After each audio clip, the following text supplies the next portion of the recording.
Seconds left to go here in the first quarter, first half. 30-8 the score. Forced out by Nick Ludwig.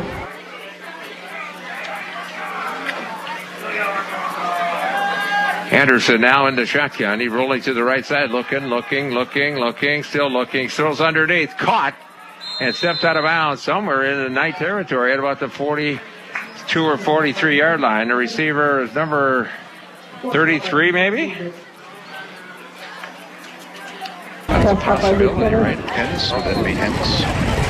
Could be. Let me take a peek. 33. I don't. We also have no lighting here. No, I know. That's I know. Luke Hennis. Yeah. Anderson with the ball, rolling to the left side, looking downfield, looking, throws underneath, caught once again. Knocked out of bounds. Going to be enough for a first down somewhere around the 33-yard line. So another completed pass. So Anderson really done a nice job throwing the ball. So, but the clock is running. There won't be 11 seconds to go. So you're going to need something downfield in a hurry here. Two receivers to the right side. Shotgun Anderson. Rolling right, looking down the middle. He's got a receiver out there, and it's almost picked off, and it was tipped away by Labatt at the last second. I'll tell you what, I thought he was going to break loose there. The defender, the quarterback couldn't quite get it there. I couldn't quite get it there as he's rolling to the right, throws off that foot. And that was a tough play, but I'll tell you what, that was close to being a completed pass and an interception.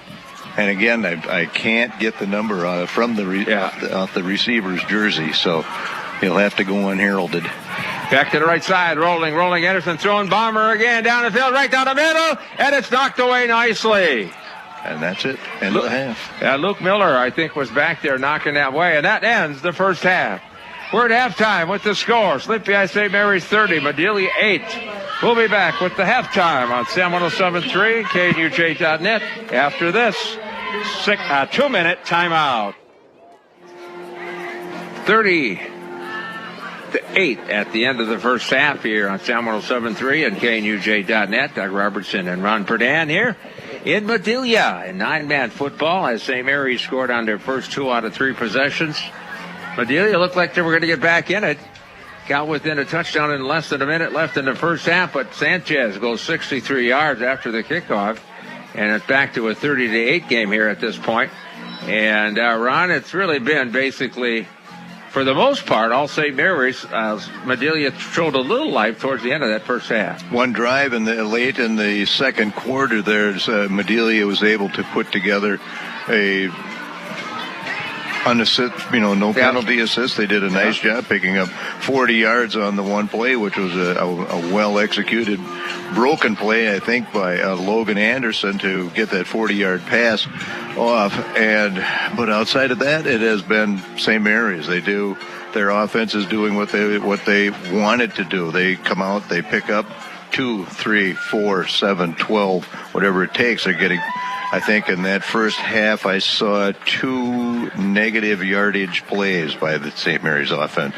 And when you can put that kind of constant positivity together, obviously you look at the scoreboard, and there were no fluke plays. They really had not as though they had a short field to work on at any time. They Two of the drives were nice. Long drives and sustained on the ground drives, and then a little pass play here and there, 1 or 2, just to keep things alive, shake it up a little bit, hammering the ball inside with Luke Miller. And then all of a sudden, they fake to him on the inside and do that little, what I call that quarterback counter, where or quarterback crossbuck, where they running back Luke Miller lines up on the right side, dives in the left side of scrimmage, and Nick Labatt keeps the ball, goes off on the right side of the ball, gets a little block up front, and really he's a fun kid to watch when he runs. He saves a little that burst of speed for when he needs it, and reads his blockers, never gets ahead of him, and just does a really, really nice job of running the ball. I tell you what, when you look at St. Mary's offense, you got Labatt who can run the ball, you got Sanchez who can run the ball, you got Miller who can run the ball. They got a good complement of runners. They can throw at you inside, outside, all over the place. Labatt can throw the ball well enough to make them a little bit honest, and then their offensive line, Ron, does a beautiful job. And not only their offensive line is doing a good job of getting on people, and Carter Iverson is generally the lead blocker on running plays like that, whether they go inside or out. And on the one particular play that Luke Miller ran around the outside I think he picked up his second touchdown. Yeah. Iverson got a nice job getting on that linebacker out there, not letting him come up and make the play. And Luke Miller, seeing that, picked up the yardage that he needed and just did a fine job. Yeah, you got Meyer up there too, Dalton Meyer and Cole and Colt Christmas doing a nice job. Like you said, they line up Iverson on the outside out there, and that whatever you want to that slot type scenario. And I tell you what, they do a nice job blocking in there, and they got good size too. They do, and it's and they've been enjoying good size for the past few years. They've had a number of the guys up front that are not, huge. They're not 270 pounds across the front, but they have one kid they've got Dalton Meyer is listed at 270, but everybody else goes around that 200. I think there's 195 and maybe 220. That's a decent size for a high school ball player, high school lineman. But the biggest thing is they're agile. Yeah. They can move. We see them get downfield. We see they pull both guards, or they'll pull two linemen when they're going out around on an end sweep or something like that. So that these guys are pretty nimble-footed if they can get out there and make that pull to the far side of the field, get out there, make a block, and turn upfield and get a block downfield. And when you have that kind of ability leading the ball players, good things are going to happen. And Madelia, of course, you looked like they were down and out. They were down, and they had that beautiful drive that Anderson made a great play on. I'll tell you what, that was a great play. He was sacked a couple times back there and was able to go from left to right and hit the receiver. The receiver did a great job going downfield in that scenario, too, and made a nice catch.